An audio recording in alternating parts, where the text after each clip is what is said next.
All right, here we go. Good morning, committee members and other parties of interest. This is the oral presentation by Guidepost Solutions LLC for our request for proposal RFP-24-24865, Security Risk Assessment for the Library Services Department. Active participation is for the firm and the committee members only. If anybody does get online, I will make sure they understand that. The meeting is being recorded and will be made available for any member of the public desiring to have access to view the meeting after the meeting has ended and all oral presentations are complete. Please be advised that we do still have a cone of silence in effect, and all meetings, correspondence, messages, all must be directed to my attention. My name is Sakina Ford, and I'm the chief buyer for the project. And at this time, I'm going to go ahead and ask each of the committee members to introduce themselves for the record. And I guess we can just go ahead and start with Hal right here. Yeah, good morning again. I'm Hal Friend. I'm the security manager in the facilities department here at the county. Good morning. I'm Jen Cable. I'm the project manager of safety and security for library services. Good morning. I'm Wendy Grimes. I'm the contracts manager for the library. Okay. So our presenters will have a total of 45 minutes. 30 minutes will be for presentation, and then 15 minutes for the questions and answers. I'll take care of timing the presentation as well as the questions and give you guys like a 2-minute warning just to let you know where you are on the time. And then immediately following the presentation is when those questions will begin.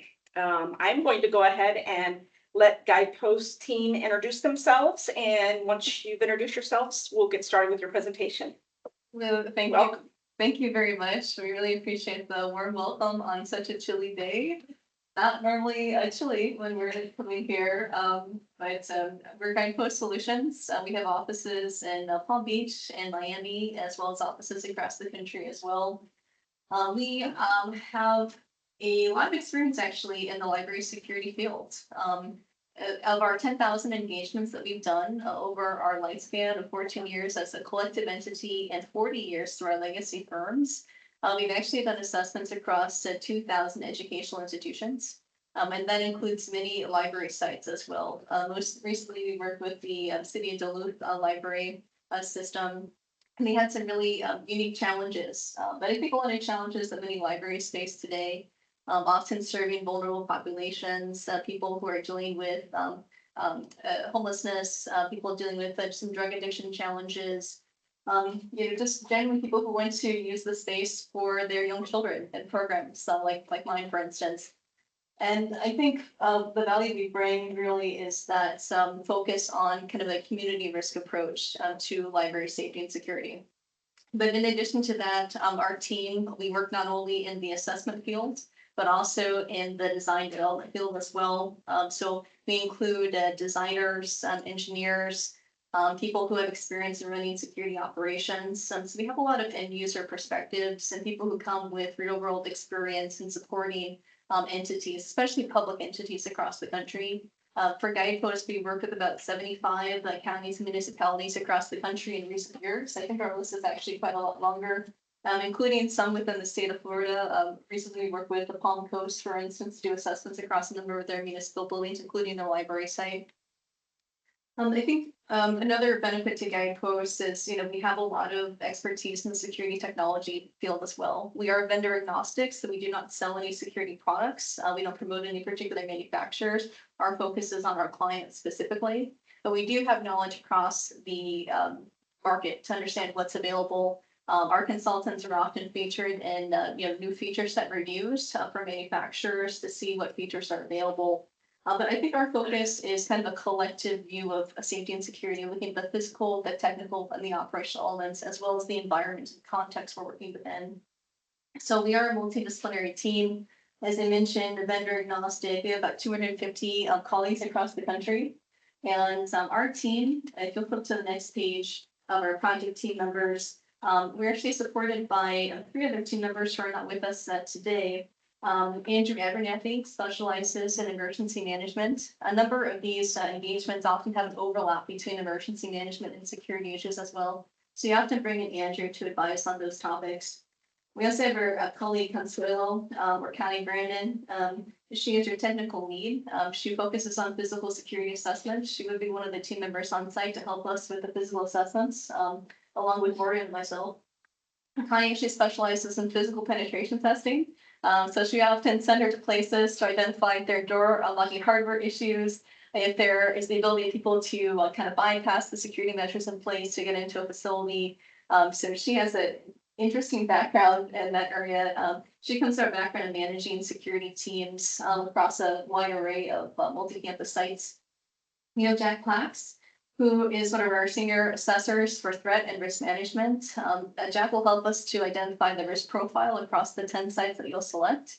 And we're joined today by our colleague in the Miami office, Daniela. Daniela, can you introduce yourself? Hello, I'm Daniela Bautista. I work at the Miami office at Guidepost. I am a professional research analyst. So my role in these types of projects is focused on the risk assessment portion. So we gather information from different sources and develop the in-depth risk assessment. I think with projects such as this of working with libraries, it reminds me of when I was in college and I used to go studying there a lot with my friends. And it was great to see it was a safe space where we could be, it was community building, and we wouldn't have to worry about much because it was a library. So being able to help with projects like this, I'm really fond of. So that's a little bit. And we have our colleague Morgan Hessler. Good morning, I'm Morgan Hassler, Senior Consultant at Guidepost Solutions. This is my second career. I spent a 30-year career in county law enforcement before Guidepost. I enjoy bringing all of my training and expertise to other places to help people feel safe. I've also been an adjunct professor at a university since 2008 and often send my students to the library, part of their research. And I have fond memories as a child using the Dewey Decimal System. And of course, when I say that to the students, they look at me like I'm crazy. But very happy to be part of this project. Thank you for having us. And I'm Angela Osborne. I'm our Vice President of Risk and Emergency Management Solutions. So I focus on a wide array of security building types from universities to K-12 facilities to library sites and municipal sites. Pretty broad collection of experience over the years from working with Cook County, the town of Westford, Palm Coast, as you mentioned, of course, Duluth, LA County. I think my focus is I really enjoy working with our public sector clients because I feel like the work that the public sector does is so important for our society. And it's an area that we often sometimes don't think about the security conditions for people who work in those settings to make sure that they feel safe. I have my master's degree in security studies from Georgetown University, and I hold the ASIS certifications. So ASIS is an organization of security professionals, 33,000 across the country. I serve on the professional certification board today. I just finished my 6th year on the professional standards board. So I have a strong passion for security standards and guidelines, which a lot of people don't find very interesting, but I think actually very, very interesting overall.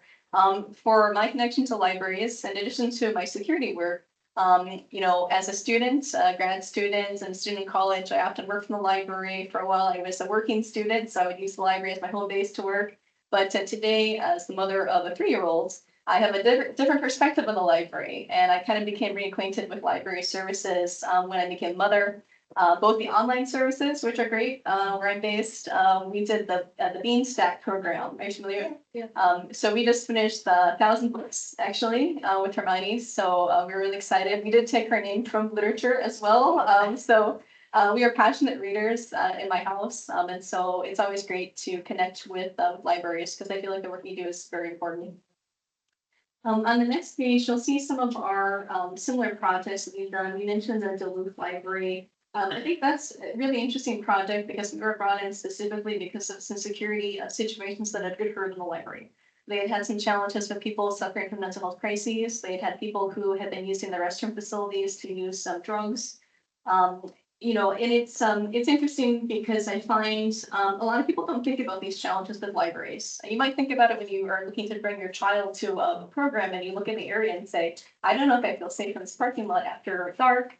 Or I don't feel safe with some of the patrons I see when I come in the door. And so our focus for them was trying to make sure that we reactivate some of the sites. We were working with them after the pandemic, and they had experienced a lot of changes, in how they use the site. We ended up actually working with some of the social services teams to put together a collaborative environment where we moved social services into an area of the library that was not being used. So there's no programming there because there are a lot of opportunities for people coming into the library to seek those services.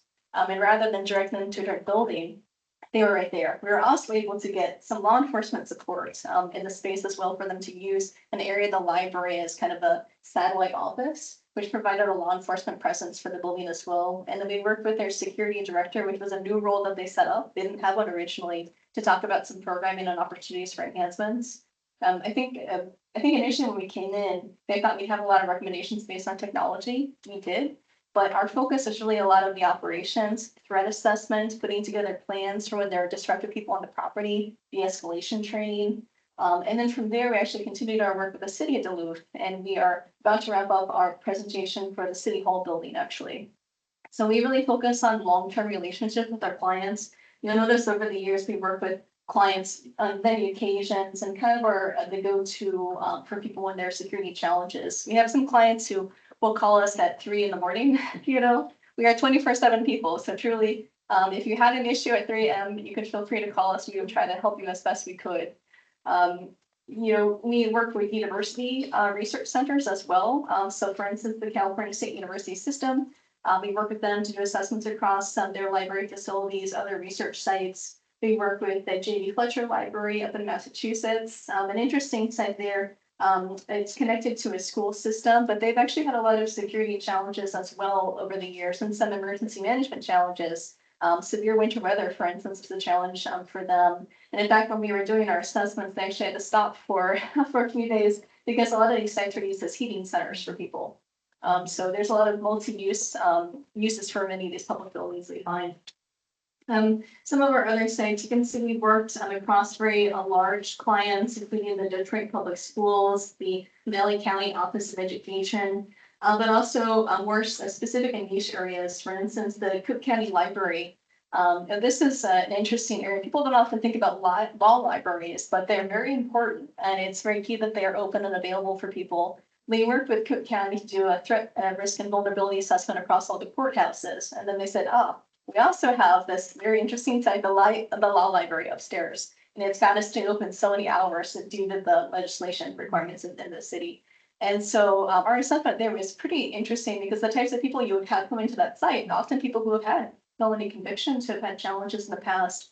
And so trying to make sure we're securing the environment for the patrons, but also the people who work there, is really important. Subsequently, we worked with them during the pandemic to help reactivate those spaces. There are a lot of regulations within the city of Chicago, for instance, about masking and other elements. And it's caused some challenges with some of the patrons as well. So we work with them to develop some protocols and de-escalation techniques as people are coming in to try to get people to comply with the requirements, but most importantly, to keep the site open and available for people throughout that period. You can also see our work with the Chicago Public Schools.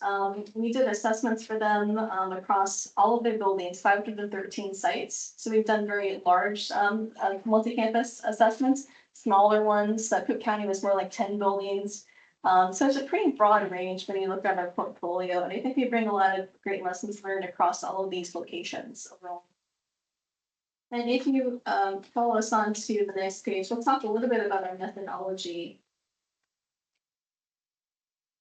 As I mentioned, we don't just focus on one element of safety and security. We're looking at it through 4 distinct lenses. One, the physical elements, so the locks, locking hardware, glazing, your traditional security measures, fences, gates, all those things. But we're also looking at it from an operational perspective. We're looking at security post orders. We're looking at standard operating procedures for security staff members. We're looking at emergency action plans.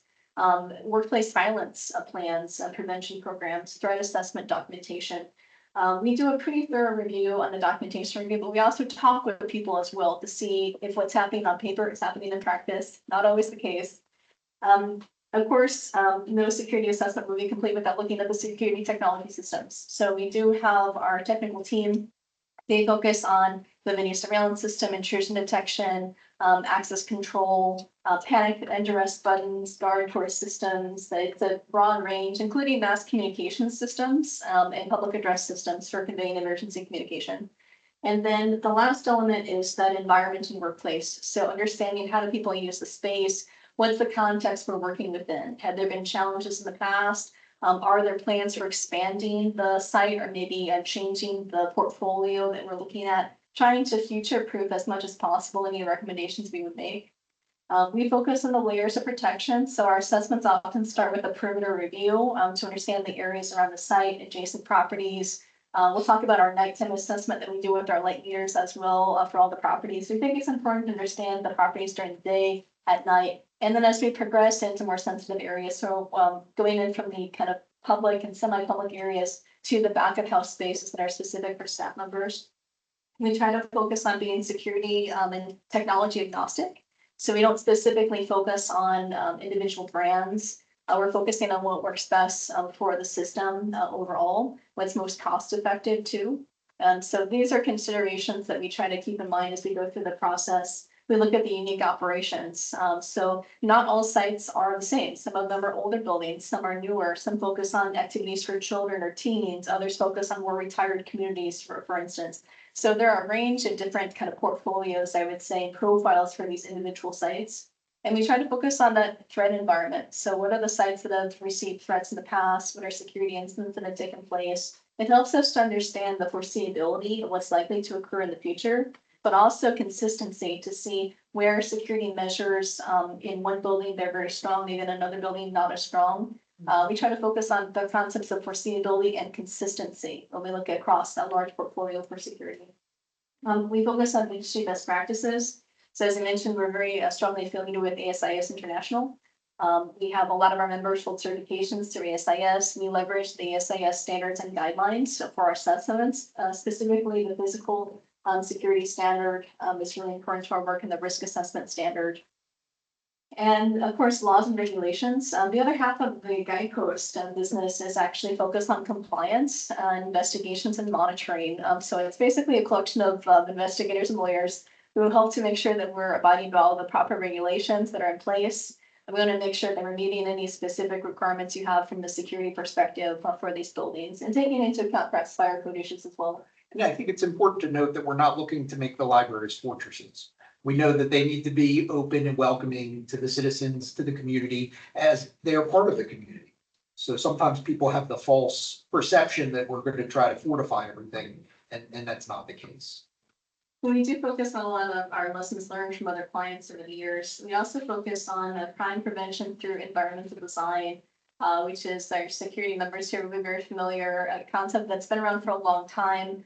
Focusing on using some natural measures to build security into environments. So we're looking at natural surveillance, keeping sight lines open. We're looking at natural access control, guiding people into the entry points we want them to enter the building into. We're looking at reinforcing the territory, understanding what space is library property, what space is other people's property. And of course, proper maintenance, making sure that that's in place so people know that there's a responsible guardian present. So if an incident takes place or if the building tries to be misused in some way, we have people there monitoring.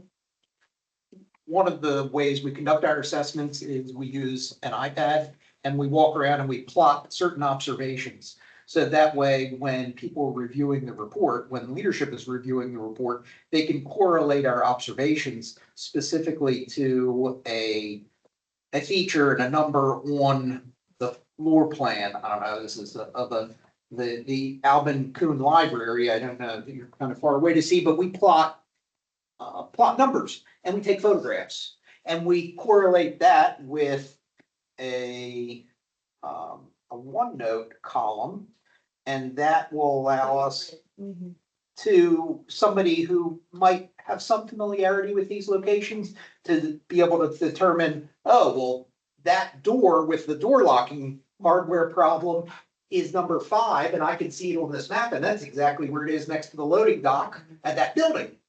Because otherwise, it might be very difficult to look at the door and try to place conceptually where that door is within the building. So we found this correlation and mapping to be very effective to help people identify specific observations.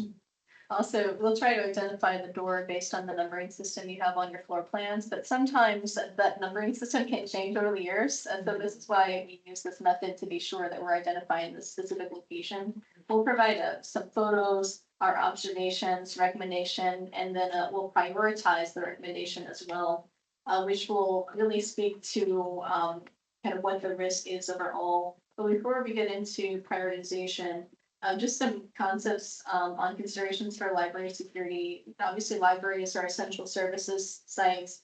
They play a really important role in society, but, have a lot of challenges based on the openness of serving members of the public. And there are certainly a number of security risks that we've experienced over the years in working with libraries. And I'm sure that you probably have a lot of experience and background with this. One of the key areas we focus on is threat assessment as well. We work with psychologists and psychiatrists to help develop threat assessment teams and documentation to evaluate threat actors. And I've been in the threat assessment field for a long time, about 25 years now, and I'm a very active member of the ATAP, Association of Threat Assessment Professionals. I sit on the board of directors for the Mid-Atlantic DC chapter, and I'll be sitting for my certified threat manager exam in a few weeks, if any of you are familiar with ATAP and what that is. We've also worked with a number of nonprofits and healthcare entities over the years. Of our 10,000 projects, 2,000 of those are also in the healthcare field. So we partner with a lot of systems across the country. And we find there's often some correlation to between, especially from a mental health perspective, making sure that we have resources available for people. So that's a big focus, I think, for us.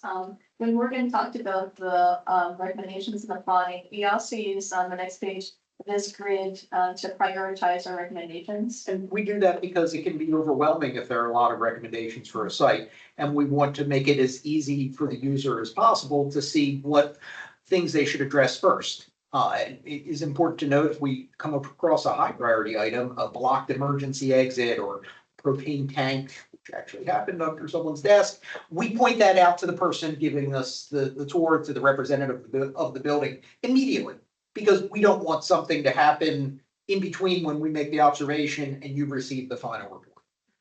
Otherwise, it's very easy for people to triage what they need to address and in what order based on our prioritization. A little bit of our project goal and plans. So we identified 5 key goals that you have for the project. Assessing the security risk, developing recommendations to improve safety and security, providing advice and analysis for more effective risk prevention measures, doing short and long-term strategic frameworks. So you will find within our report, we try to focus on those recommendations that are most actionable, and we'll put the kind of at the top, those that we think can be addressed in the near term versus others that might be more of a longer term perspective. I think that in addition to the prioritization really helps with the implementation process. I think for our perspective, we're not just people who come out and do assessments, we're people who help support projects from conception through design, through construction to commissioning. So we know kind of those pain points in between, and we want to make sure we're providing enough guidance to actually implement the recommendations and make sure that they're meaningful.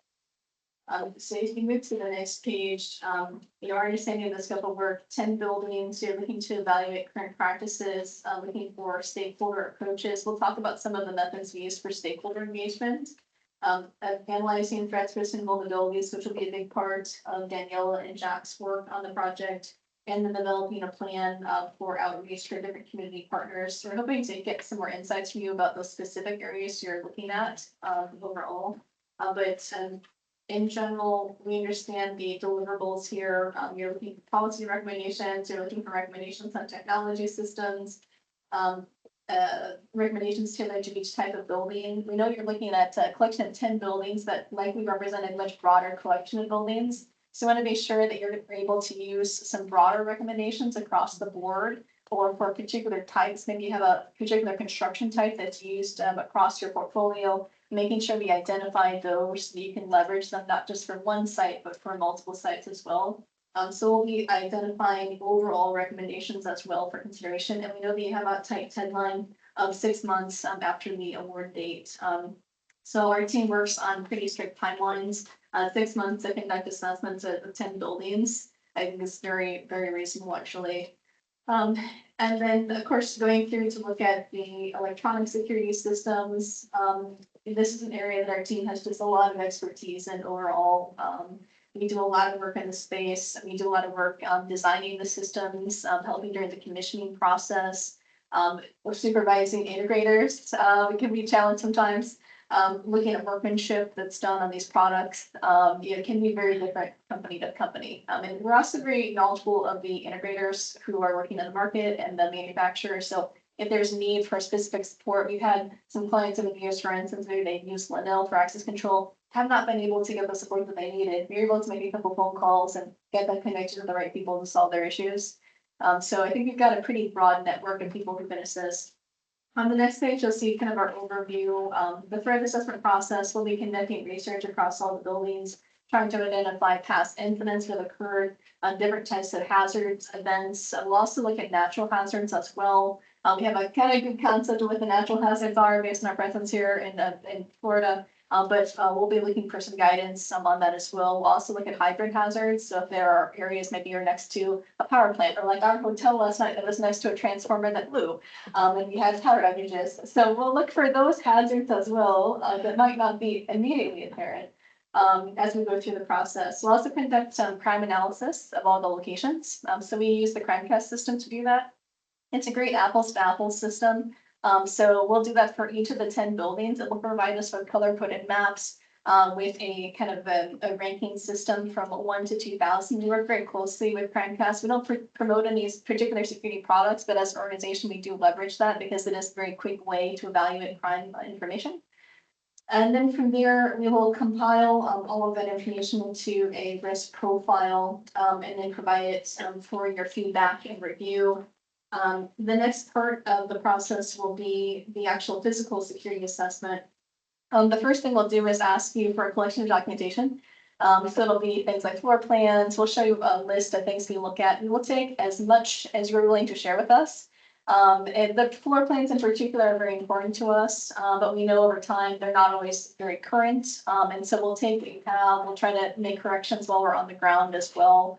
And then we're going to show you an example. Another thing that we do is a night survey. So we have the light meter reader and we'll give you a foot candles map with all the plotting out the light all around the campus. Sometimes tree branches obscure lighting and somebody not being there at night would think that the lighting is very good when in fact it is not great, along with the industry standards of what's recommended. We will also look at, as I mentioned, the security technology systems, but a key part of this process is engagement with stakeholders. We are not experts in your building. We'll be there for a few days to look across these sites, but really it's the people who are in this building on a day-to-day basis, the building engineers, the people responsible for facilities, the security staff members who know it very well. And so we'll look for their guidance during one-on-one interview sessions. We can conduct these virtually or in person. Most people prefer virtually today, but we're very flexible. And so this is an opportunity for people to share their insights candidly. We don't attribute information to any particular individuals, so people can freely speak about what they feel. We also have the ability to do a perception survey, which is one of my favorite tools. It is an opportunity for people to either online or in hard copy share their thoughts and feelings on security. It is an anonymous system. It can be delivered in multiple languages. We've done Twi, we've done Mandarin. It can be done on your phone, tablet. It's very accessible. And it can be completely tailored to your needs. So if you have specific questions you'd like to ask, we can also have people affiliate with particular buildings. So we can go through and identify, people at this building have significant concerns, or people in this space are worried about door locking hardware. People over here are worried about video surveillance. So it's a really interesting process. We can get quantitative and qualitative information. It is a perception survey, so it's how people feel. It's not always an accurate representation of what's really happening. But we've done this survey both for employees, but also for patrons as well. So it is as broad or as narrow as you would like. If you'd like us to focus on just facilities groups or just staff members, or if you'd like us to, survey, the community, there are a lot of great options really for how to do this. And one of the things that I like about the survey is it can inform the leadership in their messaging, how they want to message something. If we learn that there's a perception that something is unsafe, when in fact it is, that's important for the messaging. And the leadership can inform their messaging with these results. Our end result will be kind of extending into a master plan of framework that will include all of our observations, recommendations, will include our current conditions assessment, what we found on the ground, and then provide the recommendations. We'll also provide rough order of attitude, cost estimates. to help you with the implementation process. We don't think it's right to provide you with recommendations without understanding what the cost might be, so you can do that from a planning perspective with your budgets. And then just to skip to the end in the interest of time, why Guidepost? We have a lot of experience in library safety and security. We've been, providing these services through our legacy firms for 40 years. We've supported libraries across the country. And we are both from academic facilities, but also community facilities as well. We've got experience supporting multiple municipalities across the country too, from counties and cities, starting, King County out of Washington to, LA County, City of LA as well, City of Dallas, to Chicago. We just very broad, I feel like, our collection of work with municipal clients, and county clients. As I mentioned, we take a community risk perspective when we look at this. We're trying to identify, are there vulnerable populations here? How do people feel about safety and security? And an all hazards approach to this as well. We know the focus is security, but really other hazards can impact the security environment, the safety of people as well. And we've worked with a number of organizations that support vulnerable populations, including the Haymarket Center and the Alzheimer's Association, which is a long-term client of mine, actually, the Center for Autism and Related Disorders, which is a fascinating group about supporting young people who have autism. And then also the Howard Brown Health Center, which focuses on supporting youth health initiatives.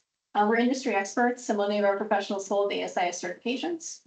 We're very active within ASIS. We leverage the standards and guidelines actively within our methodology process.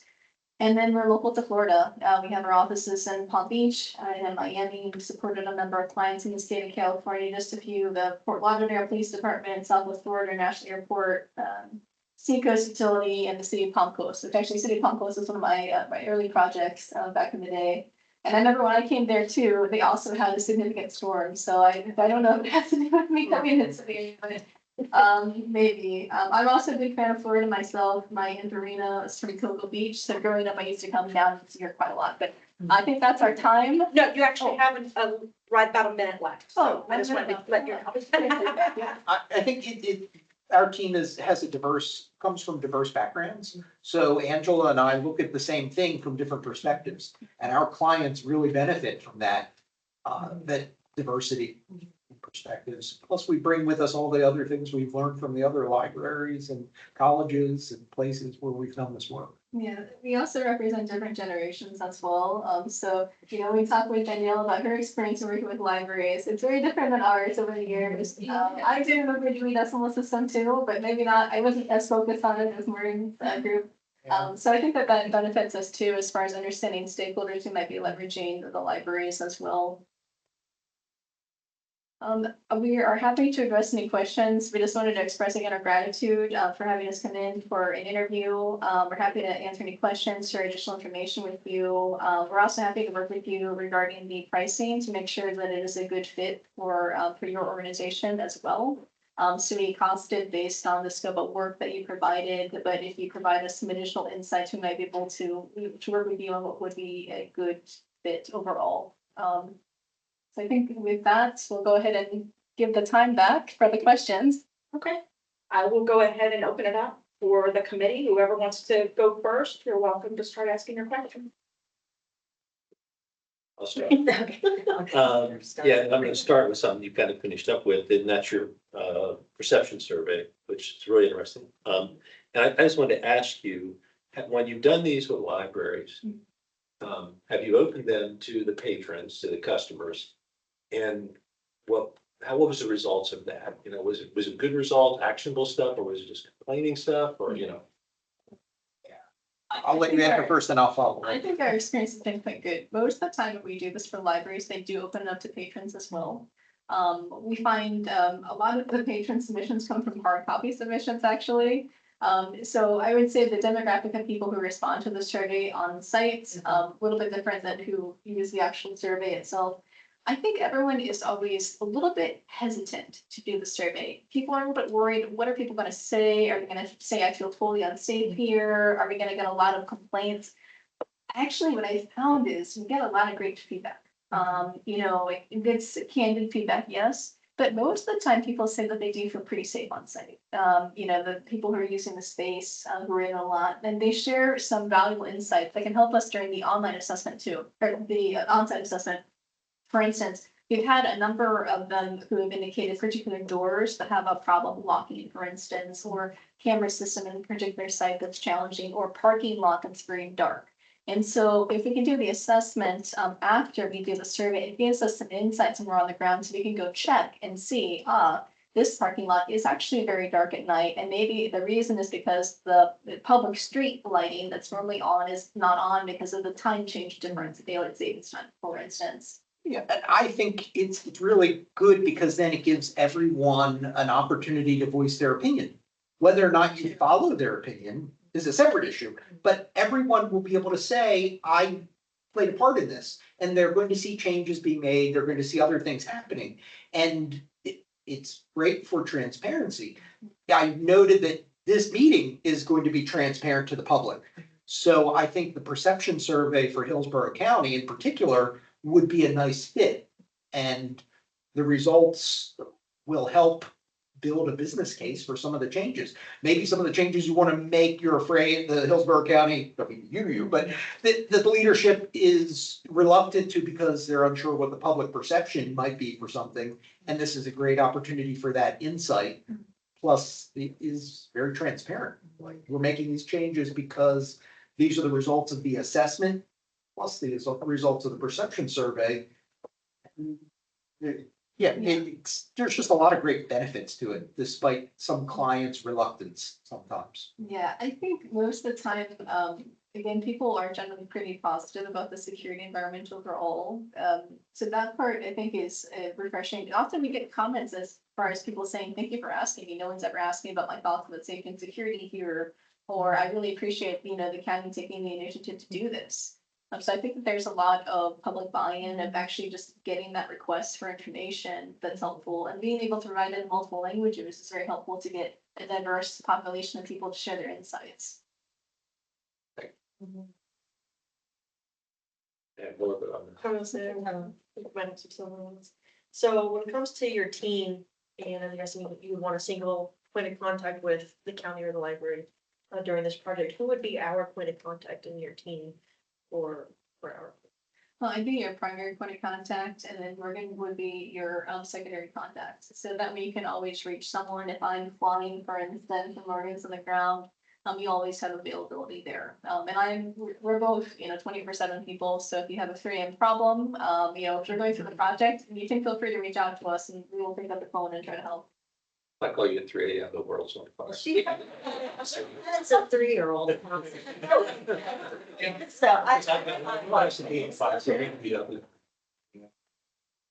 So can I, I'm sorry, when did you have one? Actually was one of my questions. So I'm very interested in, and I, one of the things that caught my eye was your 21st century library, whatever was the next word there, but it got into the issues of mental health and substance abuse, et cetera, and your use of mental health professionals, psychologists, psychiatrists. So I'd like you to talk about how when you do your assessment and then you work with these mental health professionals, and then the output of that we would see, and you kind of. I find a lot of this focuses on issues of training and policy and procedures development. That's really kind of the heart of where we get the insights from Dr. Puckett and Dr. Kiram. So Dr. Puckett was a retired FBI analyst, behavioral psychologist. Dr. Kiram is a psychiatrist, forensic psychiatrist. And really what we're doing is we're showing them a documentation that's focused on threat assessment, workplace violence elements, and getting their insights, having them set in some funds for the interview process, reviewing some of the survey data to analyze, do we have enough support in place for these challenges that people are facing? So what we'll do is often make some recommendations regarding retooling training. So every document you send to us, we will analyze and we'll provide you with kind of a summary of it if we have any particular recommendations. So usually we get a lot of recommendations from them regarding the training process that's in place, prompt and post orders, and, standard operating procedures for staff members. De-escalation training, because you're not going to have an impact on the people with these issues that enter your facilities. But you can have an impact on the way the staff responds to them, recognizes them, and deals with them. And there are lots of opportunities to intervene with someone at a very low level before it escalates. And making sure that your staff is well equipped and well trained, as trained as possible to manage these things that you know are going to happen. We don't anticipate people through these trainings are gonna become experts in, clinical mental health. So we're trying to give people steps, some guidance, as Morgan mentioned, really to de-escalate situations. To identify when you have a situation that is significant enough that we need to call law enforcement, it cannot be handled by staff members alone or even security staff members on site. So I think it's really looking and working with them about those areas. I think that that's where we get a lot of the really practical guidance, actually. We look at the training and say, you've got some great training to focus on de-escalation, but we evaluate and add some additional elements here, focusing on, if you had a person who presented with the mental health issue, if you had a person on site who, you thought they might be under the influence of drugs, for instance, of how to manage those situations. So it's an interesting process. I know we've learned a lot over the years in working with them, and Morgan has really dedicated a lot of his time since transitioning from law enforcement into the threat assessment field. So hopefully that answers your question of the output. Yeah, so I understand it. So you take your data. Yeah. And they have ability to see that, talk, consult with you, whatever, and then they provide recommendations that would come out back onto us. Yes. And And you have two we doctors that you. And we analyze your training curriculum, your materials, that's what's analyzed. We make recommendations for specific areas of training that may be helpful for your staff. At times as well, we might have, it depends on the situation, the doctors come and, speak directly and maybe do a briefing or a seminar as well. And certainly in the follow-on, we often have them come back to do some training as well, just with the different scope of work. But, while you're working with us, you'll have access, to our team, all of our team members, in case you have questions or things you'd like to run by. We've had a number of clients who said, we're about to put in place a new policy. Could your team look at it before we, make it public, for instance? It also goes to the broader, more holistic view that we take of building on your culture of safety and security. We're going to measure what the culture of safety and security is in the Hillsborough County Public Libraries, and we want to help you build on that. And the awareness even can go a long way. Well, maybe the person's acting that way because they're experiencing a mental health crisis. Can be very important. Okay, thank you. That was actually. I still your breath. Okay. When it comes to the process of communication throughout the extent of the project, how much communication would we expect to have from the team? Would it be like on a regular, like designated basis, like something's gonna be set up? Or would we be able to follow along and track what's going on, or how would that all work? That's a great question. For us, usually during the kickoff meeting, we talk about the cadence. We have some clients who want to meet every week, to talk about what's happening with the project, some every other week. We're very flexible with what you think would be available for your team members, because you would have team members with us as well. I'm going to be respectful of their schedules. As far as tracking the process, we use Microsoft Teams a lot. That's a great place for us to share documentation, to share drafts, for instance. We can also set up a smart sheet, a dashboard, so you can see the progress that we're in during the project. So that can be very helpful, so you can see in real time where we are. But I think a lot of it for us is those coordination meetings. We track the interviewees, so you'll provide us with a list of interviewees you'd like us to speak with. It could be people from facilities, from engineering, from security. We want to talk with people who do events, people who do children's programming, teens programming. So we cast a very wide net there.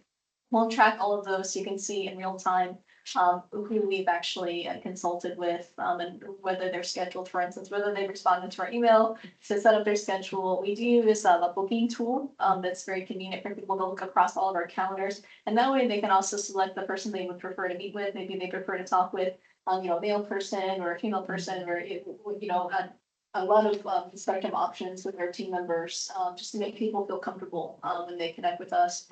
And so I think there are a lot of opportunities in collaboration overall. So We have some clients who are really involved. They want to see the process and see all the back end data. We're really happy to share that. That's a lot of fun for us actually when people are really engaged in the process. So, from the smart sheet to Teams to our final cloud system, you can share documentation with us. I think there are a lot of opportunities for engagement. Yeah, so it really depends on you. Yeah. We can set the cadence, whatever works best. And for some people, this project is a collateral duty and they have 15 other things going on and they don't want to talk about it every week. Yeah. And then other people don't, and they do. Yeah, I just want to ask you about the balance of, you've talked about virtual and we all use Teams and et cetera, but Sure. I know Danielle, you're here in Florida, but I think you guys are in DC and you're probably on airplanes a lot. We are. So, just that balance of, but, we need to be on the ground here, Yes. so maybe just talk about, what you would use virtual for versus everything else. A great question there. So obviously the work on the ground, all the site assessments will be done physically by our team members. So usually we carve out a couple of weeks, few weeks to come out to do the site assessments. We try to do them all together just so it's easier for coordination. That way we can also compare against sites. For most of our regular engagement, which would be weekly update meetings, we really prefer to do that virtually if it'd be possible. We do have team members as well in Miami and Palm Beach who can also assist us as well. We have our colleague Alistair, who he just come off of a larger project, and so he actually came off right before we were putting our proposal together. Else we would have added him in. Who will probably help us on the ground as well. Who can provide some more on-site support. So I think the infrastructure is going to do this from our team. We also like to do interviews while we're here doing the site visits. This is true. Because that way, when someone says, yeah, we have problems with people coming in that entrance at this time, we have a frame of reference. And if we haven't visited that site, we can make sure that that's something we focus on. If we have, we'll go back to it. So we're happy to do that. And I think the consistency of our team to the project will be important. The team members you see, in addition to potentially Alistair, we will be supporting throughout. So you will engage with us. You'll see us on a daily basis, and maybe not a daily basis, maybe some clients will. It's true, we do travel a lot, but we've also built in some travel for this as well, both for the site assessments and also for, providing our final report, our presentation. But I think that there's a lot of ability today to connect virtually. And our team is constantly, connecting with our clients and We it's get all evaluated. projects here, so for us, We it's a do. couple hours, so to hop on a plane and schedule a bunch of interviews for Monday through Wednesday or Thursday is an easy thing. Welcome. Just to let the committee know, we have about 2 minutes left if you guys want to. How many overall libraries have you guys done? And then how many have you done like at one time, like for one particular project? Like I know you mentioned like Santa Cruz County Yeah. libraries. Did that include like a bunch of libraries or just like one or two? I think when we went through to do our tally with our team, we had to go back through, some of the records and things like that of how we select the sites. I think that we were looking at about, maybe in recent years, altogether about 280. So that includes, K through 12, that includes higher education libraries and public libraries. That's just in recent years. I will say over at Guidepost on Lifespan, we haven't counted each individual library site, but I would imagine it is considerable. Has your team worked together, like this particular team that would be working on this project? Are they familiar with working with each other? Oh, yes. Our team has worked on many projects together. This is the core risk and emergency management team. We often work with Danielle on research projects that come up through our threat assessment teams. We're often a team that people call when there's an emergency that's come up and they need to evaluate maybe a threat actor, someone who's reached out to make a threat against an organization. Our team, we're on weekly calls. We worked on, Twice a week. actually twice a week. We're usually together somewhere. Yeah, we're usually together traveling someplace or on site doing assessments. And so we have worked together years and years. Yeah. It's a great group. Honestly, I think ours is the friendliest team within Guidepost. Being retired. Yes, yeah. Morgan had been a consultant for us first, and then we transitioned him over to join our team.